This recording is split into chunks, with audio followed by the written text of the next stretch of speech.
Marshall, the Republican from Kansas, joins me now. Mr. Senator, we don't know where these terrorists are, do we? We don't.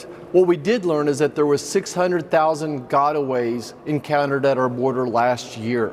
600,000 people came across our border. We have no idea who they are, where they're from, if they were criminals, if they're on the terrorist watch.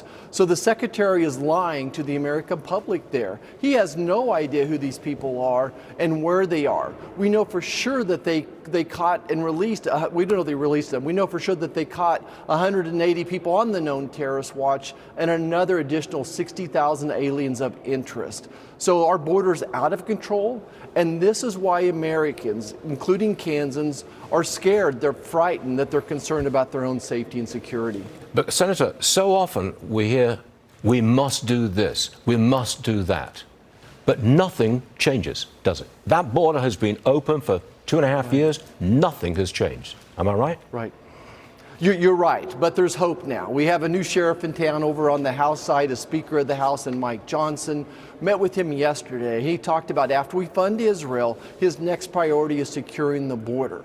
Now, what the Secretary Mayorkas would not do is admit that the White House policies have created a lot of this problem, and changing policies could solve the problem. Stu, 2/3 of the people encountered at the border are here asking for asylum, the majority of which came through another country. So by simply changing that policy alone, by raising the bar for what it gets to have qualify for asylum, by saying if you come through a third country, you're not eligible for asylum. So policy alone can change this. So I think there's hope now over with Speaker Johnson on the House taking the lead on this. We've got another caravan on the way, 7,700 strong, we understand.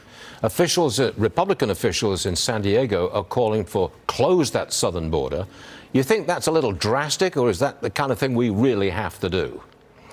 Well, we may have to close it until we get control of it. I just couldn't imagine telling the people back home at Fort Riley saying, just do your best, but if a couple 100,000 people come across here, that the fort is still secured. So our nation's not secure. This is why people are scared to death right now. Joe Biden has the magnet on. These 8 million people that have crossed the border under his watch, he wants them. He thinks that they're future voters for his party.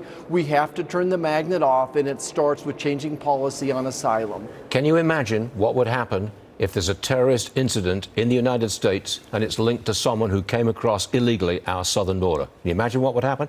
Surely that's the catalyst for real change. It is, and FBI Director Wray basically said the same thing in that same testimony, in that same hearing, that he's very concerned about the chances of some type of a terrorist attack.